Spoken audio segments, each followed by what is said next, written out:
Dear friends, IAGS brings to you the recordings of recent Indo-UK SURGICON, which was jointly organized with Royal College of Surgeons of Edinburgh. This is an enormous source of information from some of the best in the world in different specialties. So this week, we are dealing with hernia, and we hope that you enjoy the content. On Friday, we will also hear from our founding president, Professor Udwadia, about his journey, surgical journey. So please log in every day, 6 p.m., to hear some of the best in hernia this week. And next week will be another specialty. Please feel free to give your questions, and every week, the convener of the week will be happy to answer them. All the best to you. So, as a coordinator for this session, I welcome all of you on behalf of Indo-UK SURGICON. It's my proud privilege to introduce the first three names who are going to be the chairpersons for the next 1 hour, and they will be introducing the speakers. And they are very good friends as well as my mentors, Dr. Sandeep Dave from Raipur, Dr. Pramod Shinde from Nasik, and Dr. Padma Kumar from Kochi. So I am handing over this session to three of you, and I'm sure this will go a great deal because we have excellent speakers for the next 1 hour. I'm all ears and eyes watching this show. Over to you, chairpersons. Hi, good afternoon. Good afternoon, friends. Go ahead, sir. Yeah.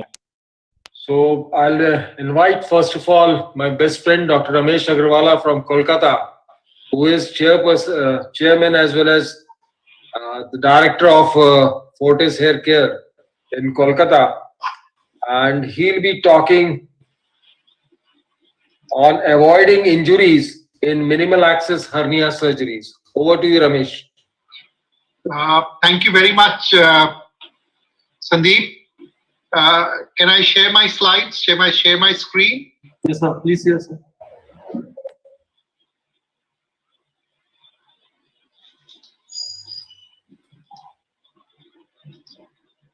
Can you see my slides? Yes, sir. Please, rise, sir. Yes. So I bring greetings from Calcutta and Fortis Hospital.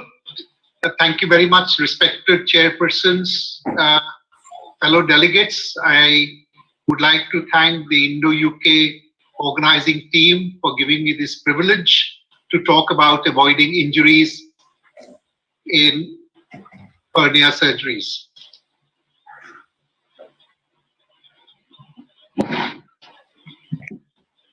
So many of the videos have been contributed by my colleagues, and I acknowledge their contribution. To avoid injuries, you have to be aware of these injuries, what injuries can occur, and you should have knowledge of them. And you need skills and experience to avoid these injuries, which is very important. So we look at how do we avoid. One is preoperative planning, which is very important. Another is how you do it intraoperative. So we will divide this talk into two parts. One is ventral hernia, another is groin hernias, because the subject is mass hernia. So first, most important is patient selection. So you should consider your own experience. If you're a beginner, you should start with less complex cases. Always remember, prior hernia repairs, large defect sizes, incarcerated hernias increase the difficulty and duration of the procedure. And if you are new, these are not the cases to start with. And also consider the resources which are available at your institution.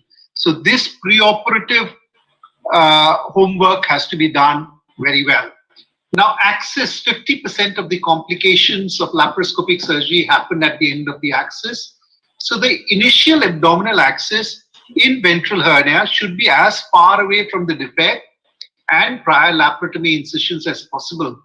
The ideal location is left or right upper quadrant, but it can be modified according to patient's surgical history and anatomy. You can use any method, varies, open, optical, and it depends on your experience and your outcomes and how comfortable you are with the technique, together with the patient's surgical history and anatomy. So here you see this is an access where the trocar has gone into the stomach. The access was through the Palmer's point. The only mistake which was done was the Ryle's tube was not put in. So whenever you have this Palmer access, you have to remember that you have to put in a Ryle's tube and you have to palpate for the spleen.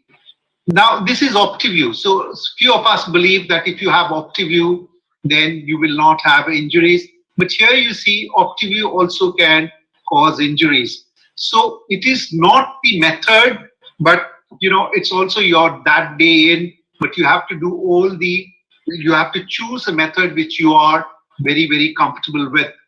Now, when you go in, you might have bowel additions, which you see on the screen. So it is very important that you do sharp pedunculalysis without any diathermy.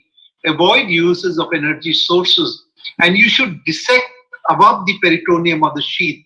Please do not try to dissect between the bowel and the peritoneum. And if you find difficulty, you can always make a small incision, take out the bowel, do an open pedunculalysis, which is known as the hybrid procedure. So if you have a look at this video, you see the bowel is totally plastered to the anterior abdominal wall, and what we are cutting is above, one plane above.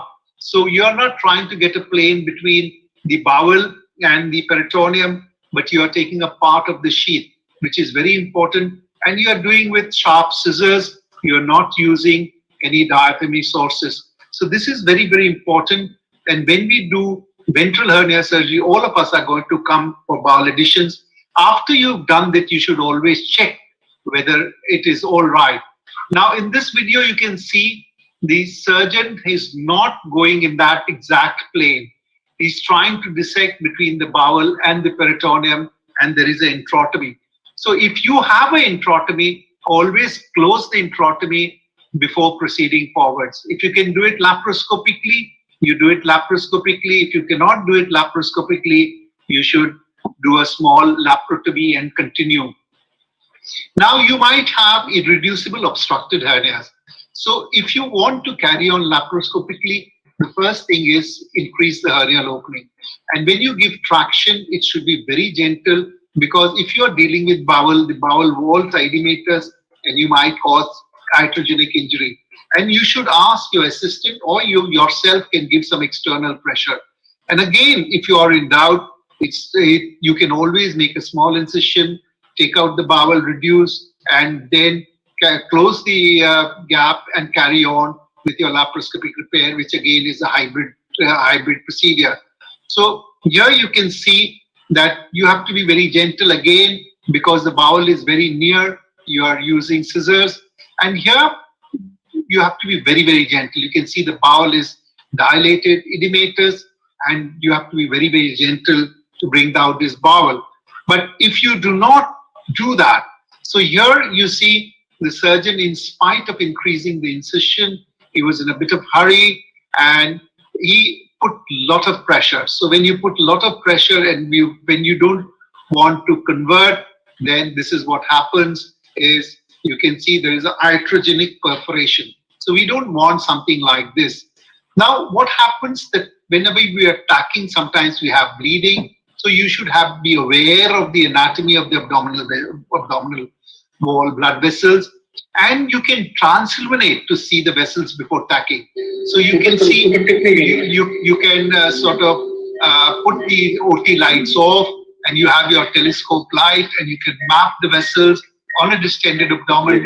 So when you are tacking the mesh, so you can avoid these vessels. So this is the only way you can prevent these bleedings, because if there is bleeding, though you may be able to control it, but it takes a lot of your time. So we don't want bleeding as such. You see, though these bleedings can be controlled by pressure, so there is no entry to tackers. In groin hernias, again, preoperative, you need patient selection. Consider your experience. Initially start with less complex cases. Prior hernia repairs, large inguinoscrotal hernias, incarcerated hernias increase the difficulty and duration of the procedure. Consider the resources available at your institution. So if you want to do a TEP, the ideal patient would be a thin-built elderly male, direct, right, direct, incomplete, reducible hernias, and distance between the umbilicus and the symphysis pubis must be greater than 15 centimeter, no previous surgery, no significant comorbidities. So most of these injuries are dissection related injuries. So you can have blood vessel injuries, which will be iliac, inferior epigastric, or spermatic. You may have nerves, you may have urinary bladder, you may have vas. And the cause is poor knowledge of anatomy, not recognizing the structures, wrong use of energy sources, impatience, lack of skills. So here you see we are all aware of this triangle of doom, and we know the boundaries of doom. So it is very important that you do not bear the blood vessels there in this triangle of doom. Avoid energy sources, which is very important. Now, this is the case of recurrent groin hernia, and which was after an open reef stopa repair. And here you see the planes are not, this is not an ideal, this is what you call is an improper case selection. So this is not a case where you need to go laparoscopically. And here the surgeon is using that this harmonic scalpel, and we are just quoting for disaster. So what you see is this is the iliac. The iliac has gone. So you have to choose your patient very well. Now you have this Ben-David circle. So you should be aware of this anatomy. So if you're aware of this anatomy, you will not use energy sources at that area, and you will be very, very cautious while dissecting. But if you're not aware of the anatomy, you will land up in problem in this area. Now, inferior epigastric artery, you need to identify initially, keep it on the roof and dissect below, which is very important. But sometimes when you're dissecting, the inferior epigastric hangs. So you have to be very, very careful. And you have to be careful while you are trying to dissect the inferior epigastric and take it on the roof. You might have an incident like this where you have nicked the inferior epigastric, and we don't want a situation like this. If it happens, you have to suture or use a bipolar, which is important.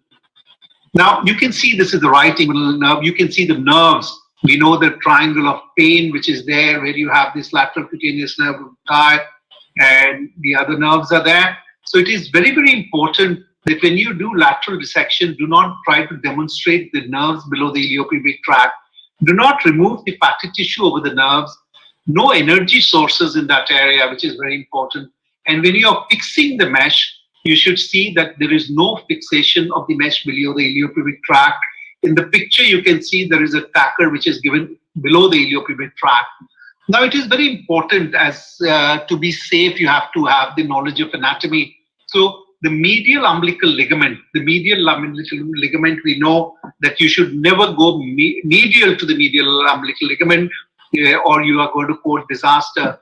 Here, a senior surgeon, very confident, you can see he's going with sharp dissections and he's going to the medial umbilical ligament. And see what happens when you do not respect the anatomy and the guideline, you are in the urinary bladder. So that is a problem. Then again, this patient had a previous pelvic surgery, which is one of the contraindications for a laparoscopic repair. But here you see what happens, everything is so adhered. So you can see this is a big hernia, the dissection has been done.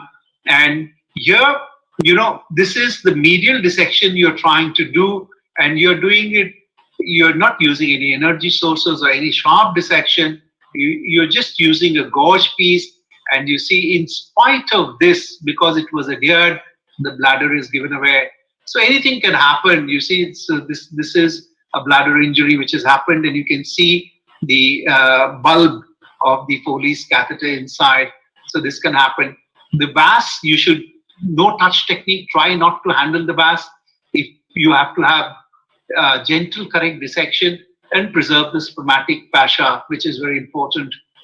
So avoiding injuries, prevention is better than cure. We have always known this. Have sound knowledge of anatomy, which is very, very important. Acquire skills and training, and that's the only way you can avoid injuries. Thank you very much.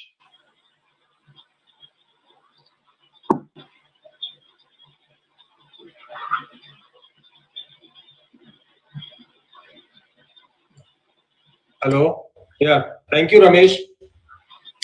And as usual, It was a nice and crisp presentation on how to avoid injuries during hernia surgery. If anybody has got any question, how to go ahead, I do.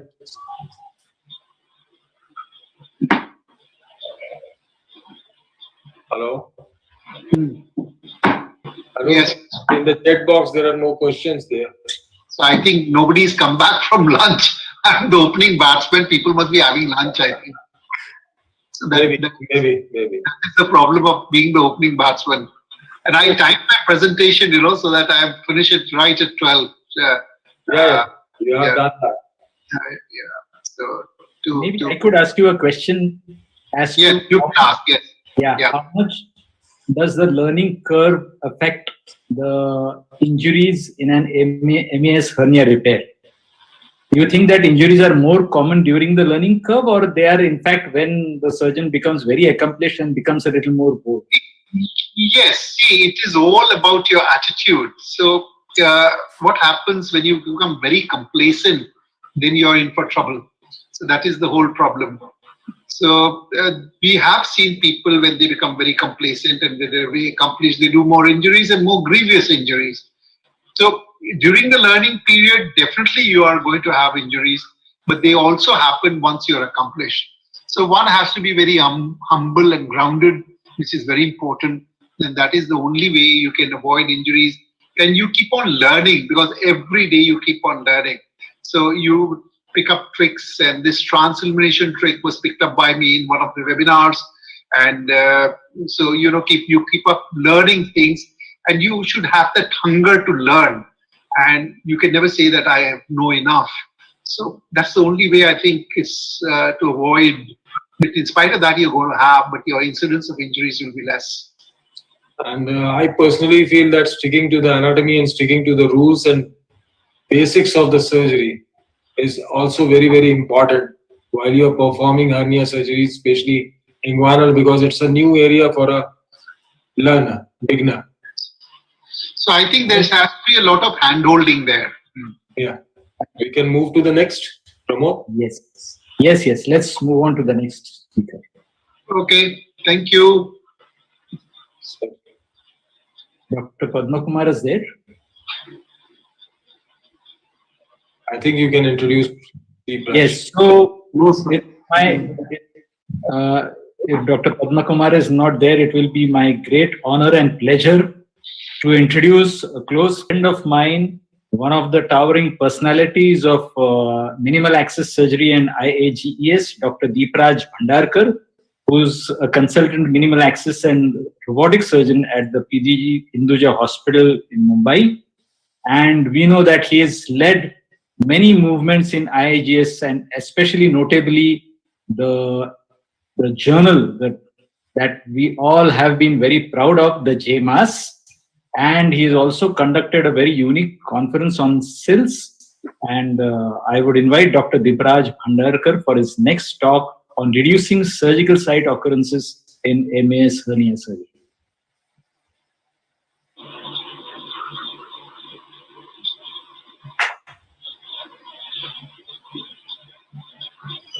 Yeah, is my screen visible? Yes, sir. Okay. Good afternoon, ladies and gentlemen.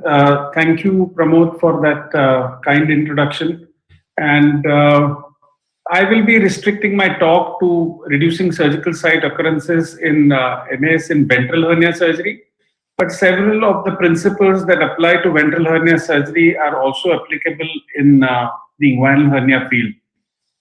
I have no disclosures as far as this presentation is concerned.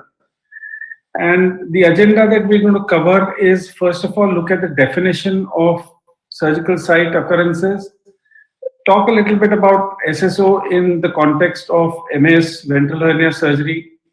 Next, we look at whether it's possible to predict or in some way foresee the SSOs, and then strategies in reducing the surgical site occurrences. And today, the field of the laparoscopic ventral hernia repair has expanded from IPOM to retromuscular endoscopic approaches as well as subcutaneous approaches.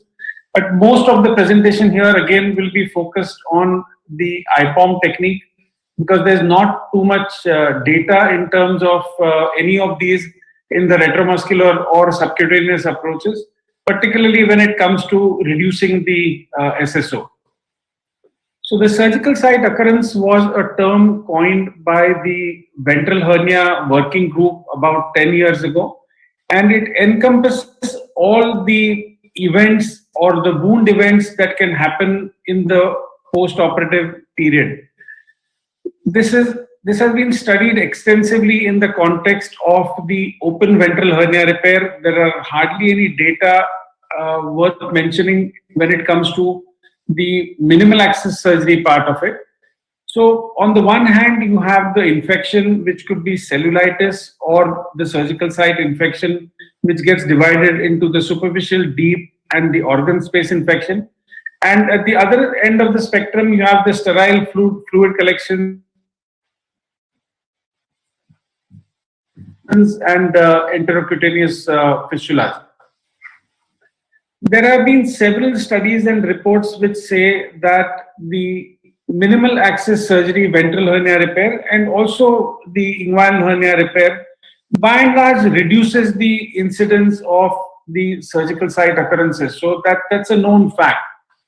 And this was the original classification proposed by the ventral hernia working group, that in grade 1 you have low risk patients who are low risk to develop an SSO, grade 2 patients with comorbidities, grade 3 are the potentially contaminated fields, and grade 4 are frankly infected fields. Now, when we restrict this talk to the MAS context, generally you would be approaching only the grade 1 and grade 2 patients with a minimal access approach, and the grade 3, grade 4 would go out. There is only one paper which I could find, which was a retrospective study of 200 odd patients undertaken at 2 institutions over 10 years who had undergone laparoscopic ventral hernia repair. And using this algorithm or using this grading system, they found that in the context of the laparoscopic ventral hernia repair, they could not really predict or foresee the surgical site infections or indeed the surgical site occurrences. So again, this term, as I mentioned right in the beginning, is more to do with the open ventral hernia repairs rather than the minimal access repairs. Let us now look at some of the strategies to avoid the surgical site infections. And this would equally apply to the laparoscopic inguinal hernia field also. So preoperative optimization, some adjuncts, a focus on the surgical technique, choice of the mesh and handling of the mesh, instrument sterilization, and avoiding reuse of single-use devices. So in the context of ventral hernia, it is very important to get the patient to stop smoking at least for about 2, preferably a little longer, more than 2 weeks. The obesity is a factor, and diabetes needs to be well controlled. Let us now look at the role of some of the adjuncts. If you look at the overall meta-analysis in terms of comparing chlorhexidine as a skin preparation to the povidone iodine, which we commonly use, it has clearly been shown in this meta-analysis, which appeared in British Journal of Surgery about 4 years ago, that chlorhexidine is superior to the povidone iodine skin preparation.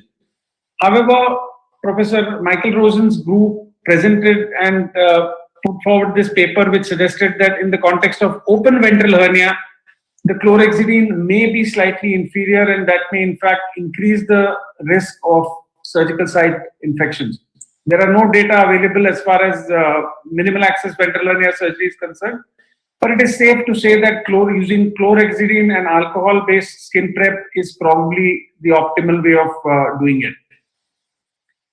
Antibiotics, we assume that these cases are clean cases and a single shot of first generation cephalosporin should be enough. Plastic drapes on the skin do not really have any effect on reducing the surgical site infections as far as ventral hernia repair is concerned. In surgical technique, avoiding an enterotomy or even a microenterotomy when there are dense bowel adhesions to the anterior abdominal wall, or perhaps a previously placed mesh, is of the essence, because this significantly increases the surgical site complications in the first month. Second approach is in terms of reducing the seroma. This was a trial which was a randomized trial of a purely laparoscopic versus a hybrid approach. And if you now they recently published the 1-year follow-up of this particular paper. And if you use a hybrid approach to excise the skin and the redundant sac, particularly in hernias which have a small defect, so they're amenable to a minimal access approach, but at the same time have a redundant sac and redundant skin, the hybrid approach certainly reduces the seroma. When it comes to choice of the mesh, I don't think there's anything in the literature on which mesh is superior, but it has been well studied that for an IPOM, a coated mesh is what needs to be used. And a medium weight polypropylene is the mesh of choice for most endoscopic retromuscular as well as subcutaneous onlay approaches like the Scola.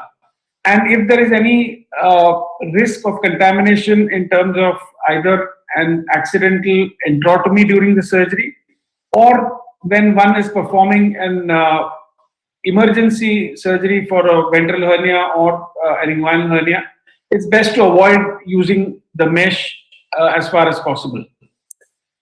Handling of the mesh is very crucial. I think as surgeons, we take the mesh very lightly. And I think here I feel that we need to take a leaf out of the book of the orthopedic surgeons and see the way they handle their implants, the knee implants, the hip implants, any implant that go into the patient are handled with such care. So I think the mesh being an implant deserves the same attention and the same care.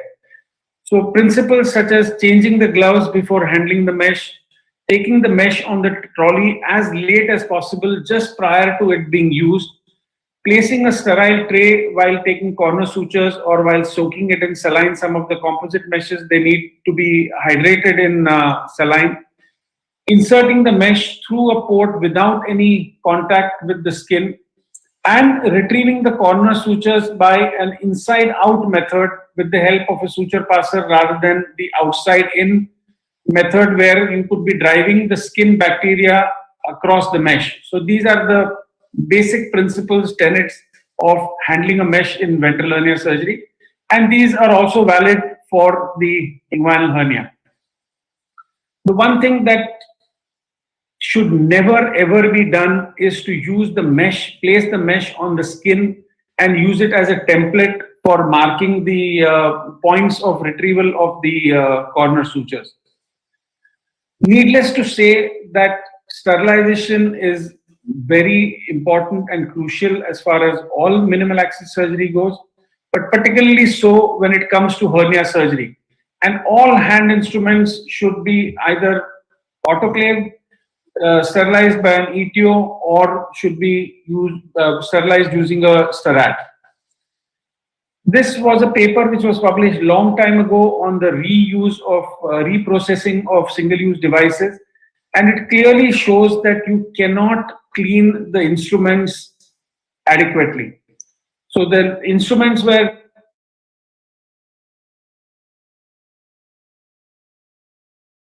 percent of the instruments had some blood residue. 54% of the instruments were faulty in some respect in terms of their functionality, and in 40% the instrument sterilization was ineffective. So as far as possible, when it comes to hernia surgery, one should not really be using single-use devices repeatedly. The next is the strategies for reducing the seroma. The practice of the IPOM plus, or closing the defect and then placing a mesh over it, has been shown to be effective in reducing the seroma in this meta-analysis which was published in the British Journal of Surgery 2 years ago. Again, the only caveat here is that this was a meta-analysis looking at non-randomized trials, because when this meta-analysis was published, there were no randomized trials comparing defect closure with an IPOM alone. And this is another method which has been shown recently, a small series, that if you cauterize the hernia sac in laparoscopic ventral hernia repair, it tends to reduce the postoperative seroma. Similar maneuvers such as pulling the pseudosac or the lax transversalis fascia in direct inguinal hernia and either fixing it to the Cooper's ligament or to the back of the rectus muscle have been shown to reduce the incidence of seroma in laparoscopic inguinal hernia repairs.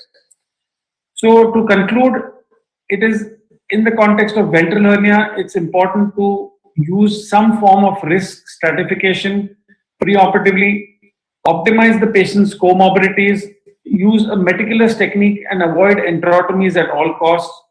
Obsessive attention to sterilization is a must, and defect closures have an effect of reducing the incidence of seromas. Thank you very much for your attention.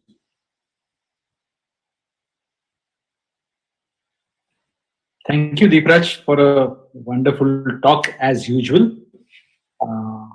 I do not see any questions in the chat box, but I would like to ask something. Somebody has asked telescope sterilization, Packer sterilization. Do you want me to answer that? We've already discussed that. As far as possible, you should not be really using re-sterilized instruments. Telescope sterilization. So telescope, many of the new models telescopes are actually autoclavable, but we always shy away from autoclaving them. So it's fine to place the telescope in a high-level disinfectant like glutaraldehyde or all-paraldehyde. The logic is that when it is dipped in this disinfectant, the disinfectant reaches each and every corner of that telescope, and that telescope can be adequately sterilized. When it comes to hand instruments, these are not ideal ways. Tackers, as far as possible, avoid sterilization, but if you need to, then it should be either ETO'd or reprocessed using Sterat. Yeah, sorry, Pramod, you were saying? Well, I wanted to ask you that it's my observation that we do not have any formal method of risk stratification in general, if you look at surgeons. So do you think an app like the CDAR app, which was developed by the Carolinas group, we start using it routinely, it will help us in a better risk stratification and predicting surgical site occurrences, outcomes, and other complications also? Yeah, absolutely right. So CDAR app is a useful app. And in fact, there is one study which compared the ability of the ventral hernia group score. There is something called as a modified ventral hernia group score and the CDAR app. So they compared these three modalities in their ability to predict the post-operative events.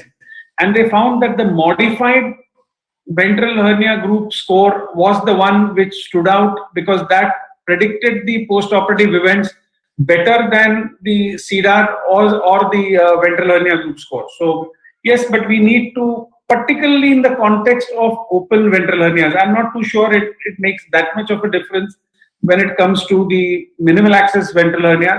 But in open ventral hernia surgery, certainly it is useful to use some kind of a stratification. Thank you. Thank you. Thank you. That was a nice answer.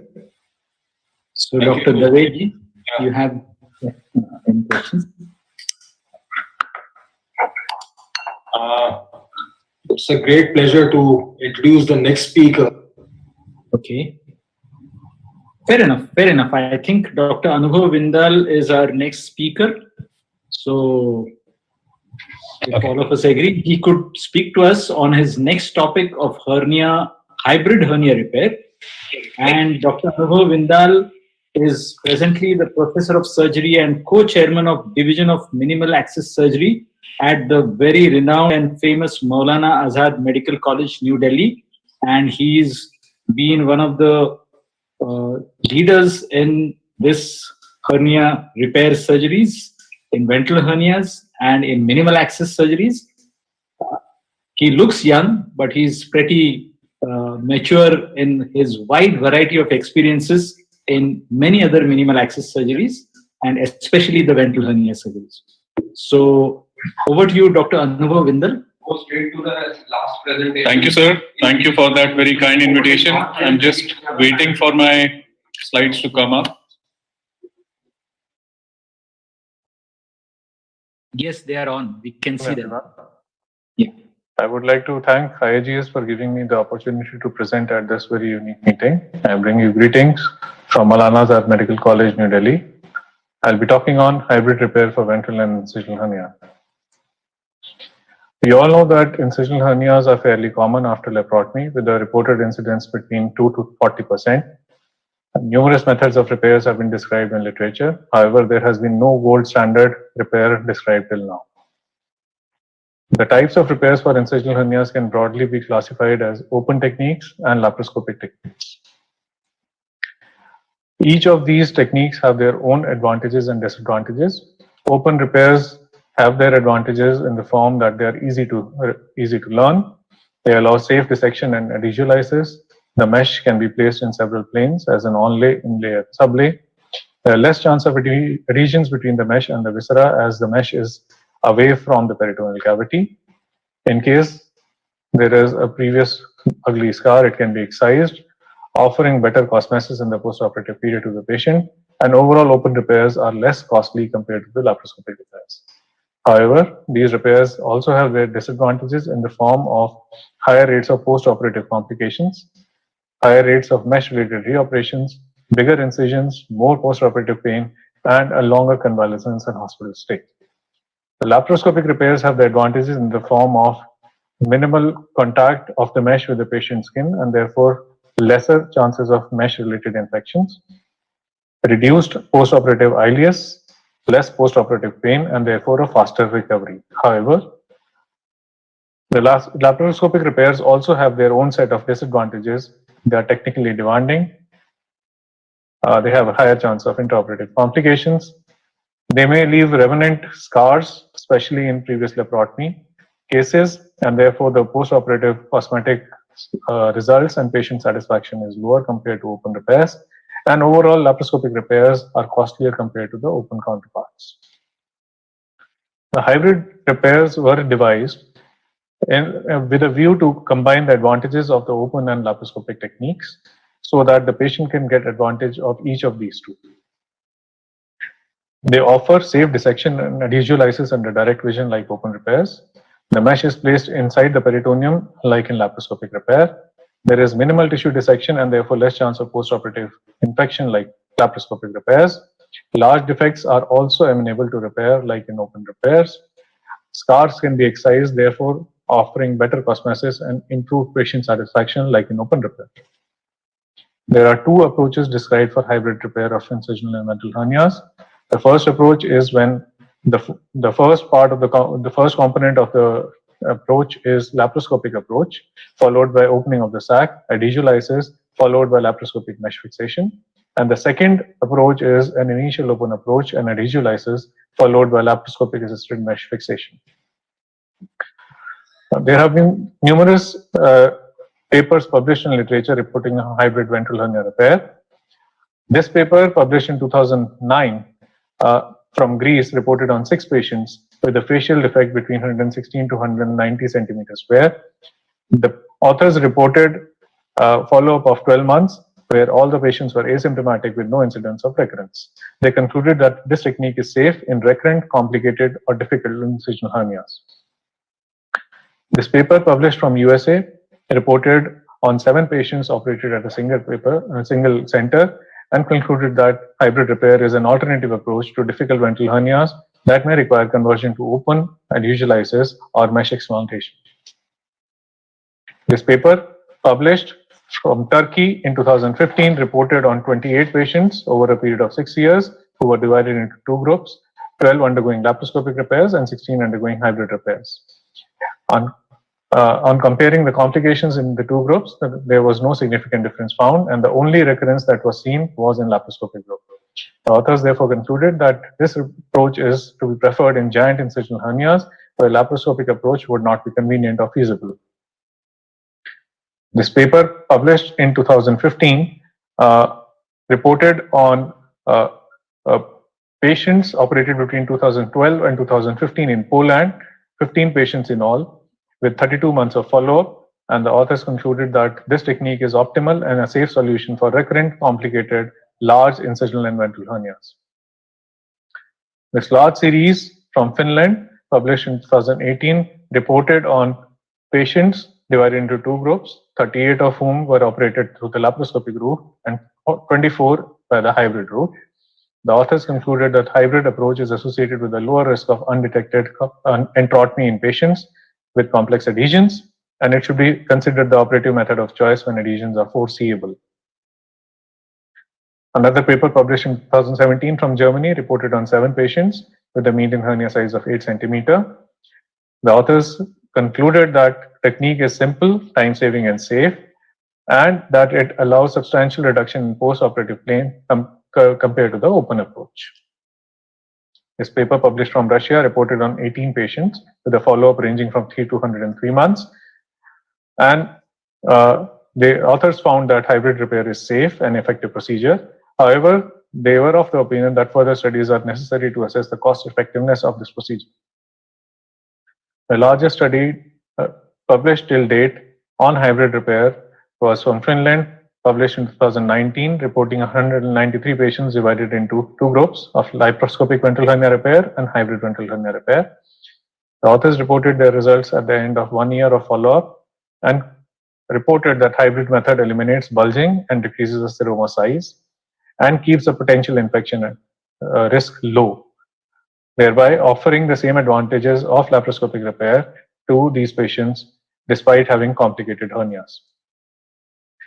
Another paper published in 2019 from India reported on 75 patients undergoing hybrid incisional hernia repair by two techniques. 65 patients underwent lap followed by open route, and 10 patients are operated by the open followed by lap route.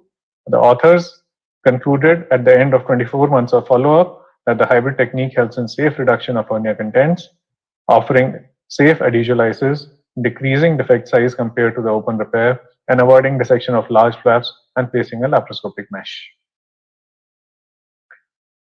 This recent systematic review was published in September 2020 and reported on all the studies in published literature between 2002 and 2019. A total of 218 articles were screened and 10 were selected for reporting. On comparing the complications and collating the data, it was found that the overall complication rate using the hybrid hernia repair approach was low, and specifically the recurrence rate was ranging between 0 to 6.3%, with an average recurrence rate of only 3.3%, which is a very, very impressive statistic if we keep in mind that most of these hernias that were repaired by the hybrid route were complicated and large. The authors were of the opinion that hybrid repair is a promising technique for complex and difficult ventral incisional hernias, and that this technique represents a natural evolution in advancement of hernia repair beyond simple laparoscopic ventral hernia repair. Our experience at our institution at Maulana Azad Medical College spans 4 years and 14 patients with a median follow-up of 30 months. The median area of defect in these patients was 80 square centimeters. Most of these patients were patients who had previous laparotomy for perforation peritonitis and anticipated dense adhesions. A few patients were previous midline scar due to classical cesarean section. Most of these patients were discharged within 4 days of post-operative period and had a high satisfaction score of 90 to 100. There were one complication which required mesh explantation at 5 months. However, we did not encounter any recurrence till now. In conclusion, ladies and gentlemen, Chairperson Sir, hybrid hernia repair is a technique which should be preferred in giant incisional hernias where laparoscopic approach would not be convenient or feasible. It allows combining the advantages of open and laparoscopic approaches, thereby helping in safe adhesiolysis, avoiding dissection of large flaps, and placing a laparoscopic mesh. It offers good results in complicated and difficult ventral hernias.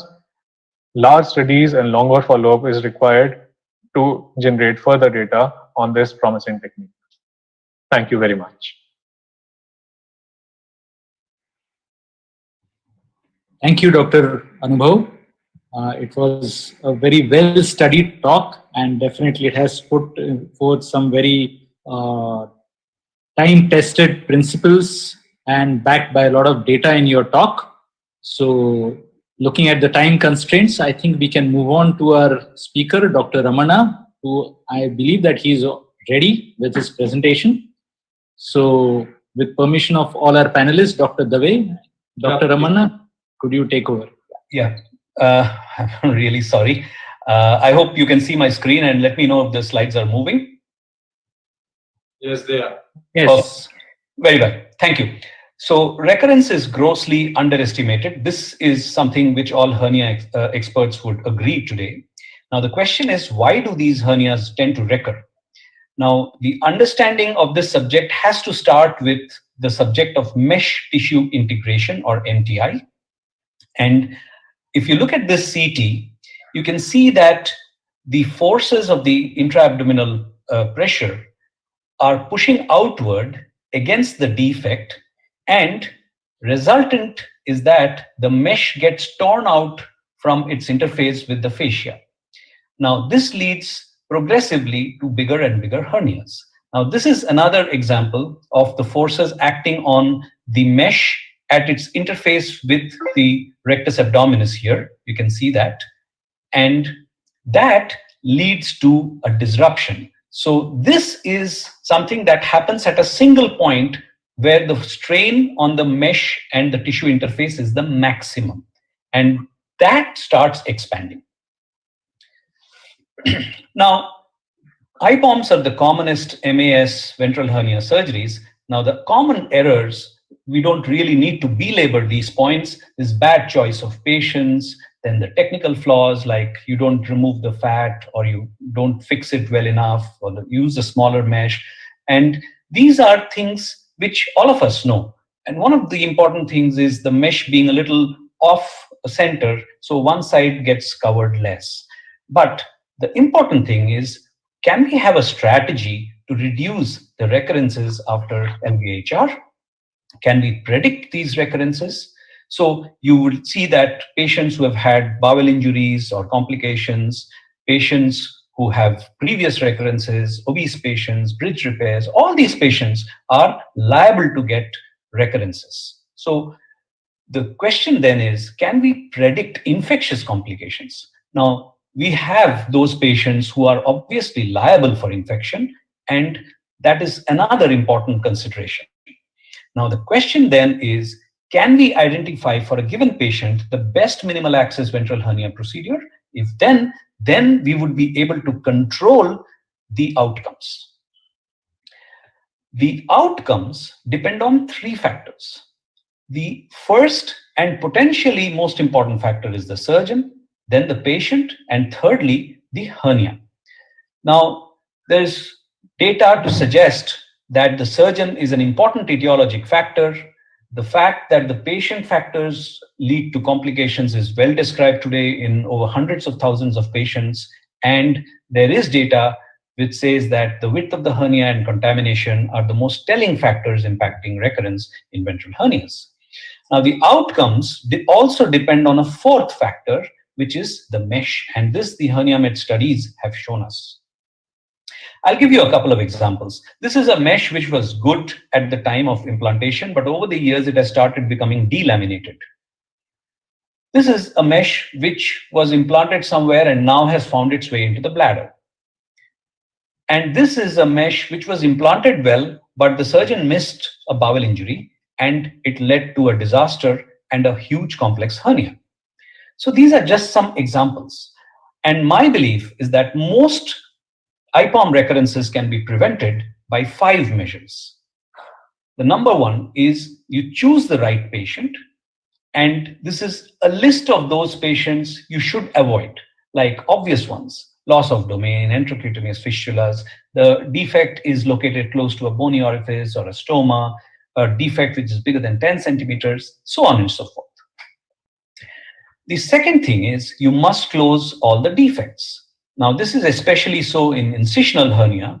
As Dr. Bhandarkar said, these are not level 1 RCTs, but there is multiple lower level evidence, which is now compelling and has hugely influenced the practice, that all ventral hernia surgeries should incorporate midline closure or defect closure.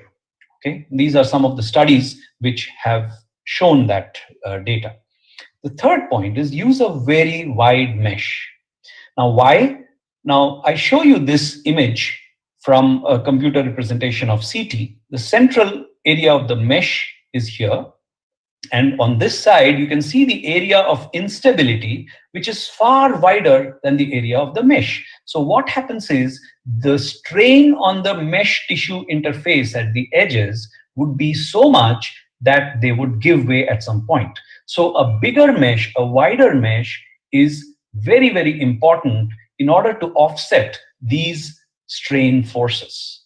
So this is why today we do not think in terms of the rule of 5, which is just 5 centimeters overlap, as the Hotter study and also the studies by Tullow and Andrew Debow.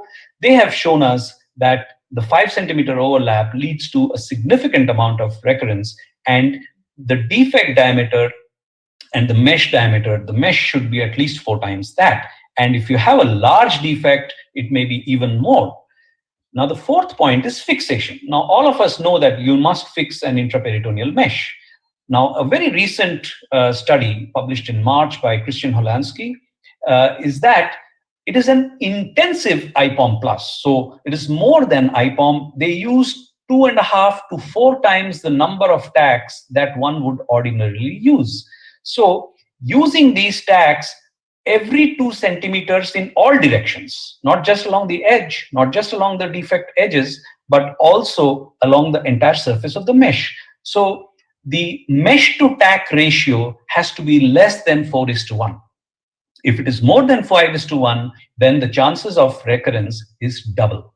So this is a newer study. Of course, it's not an RCT. And the downside of more fixation, obviously, is more pain. Now, the last point is to avoid infectious complications, and that has been talked about very well. The additional thing is avoid PTFE meshes, don't reuse disposables. And one of the most important things I would like to say, and it's not talked about often enough, is that enterotomy is a significant complication in laparoscopic IPOM repairs. And those are some of the most important causes for development of complications, mesh explantations, and recurrences. So if you can avoid infection, you can avoid recurrence. Now, the correlation between infection and recurrence in hernias is well established today. And we have the infection, resurgery, reinfection, re-recurrence, vicious cycle. So this is the vicious cycle of hernia surgery. Now, this is an example of an IPOM, uneventful IPOM, which was done. And you can see that there is an abscess and the mesh is floating inside it. And it came out. We took this out laparoscopically. One side is polypropylene, the other side is PTFE. You can see the mesh edges have shrunk irregularly. That is because the PTFE doesn't shrink and the polypropylene shrinks. So it leads to a crenellated edge that invites adhesions. When we talk of complex AWR, the recurrences come from iatrogenic injuries to the linea alba or the linea semilunaris.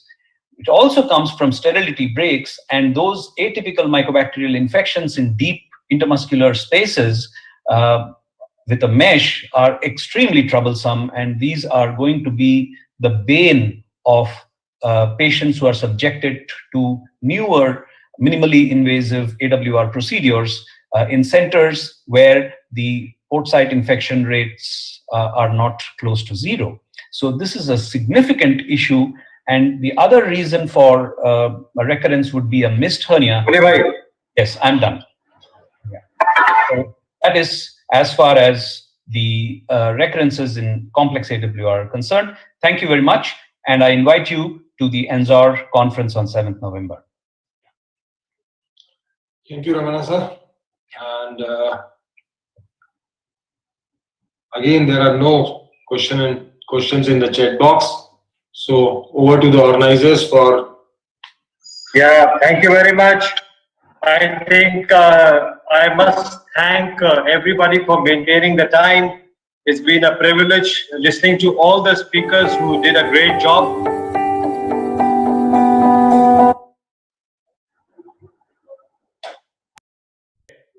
I think the music was better than my voice. Please go ahead, sir. Okay, thank you very much. So, no, I must thank the chairpersons, Dr. Sandeep Dave, Dr. Shinde, Dr. Padma Kumar, and the speakers, Dr. Ramesh Agarwal, Dr. Deep Raj Bhandarkar, Dr. Ramanna, and Dr. Anubhav Bindal. And with that, we